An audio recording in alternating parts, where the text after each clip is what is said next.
దేవుని తెలుసుకున్న తర్వాత నీ పొరుగు వానితో వ్యవహరించే విధానం మారాలి ఫస్ట్. అది మారనప్పుడు నువ్వు బైబిల్లో మర్మాలు తెలుసుకుని లాభం ఏమున్నది? కృపావరాలు పొందుకొని లాభం ఏమున్నది? మ్రోగెను కంచును గనగనలాడు తాళమునై ఉందని అన్నాడు కదా పౌలు భక్తుడు 1 కొరింథీ 13లో. నీ పొరుగు వానితో వ్యవహరించే విధానము నువ్వు మార్చుకోనప్పుడు ఎందుకు మార్చుకోవడం లేదు? మరి క్రీస్తు వలె మారాలన్న ఉద్దేశం లేదా నీకు? క్రీస్తు వలె యేసు వలె మారాలన్న ఉద్దేశం లేకపోతే నువ్వు చేసే భక్తి కూడా దండగా.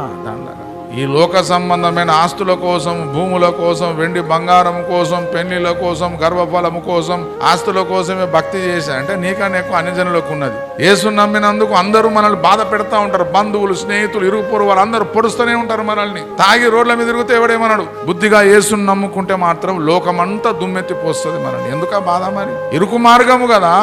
నీ లోపట బాగా వినండి, మరలా చెబుతున్నా నీ మాట స్టేట్మెంట్.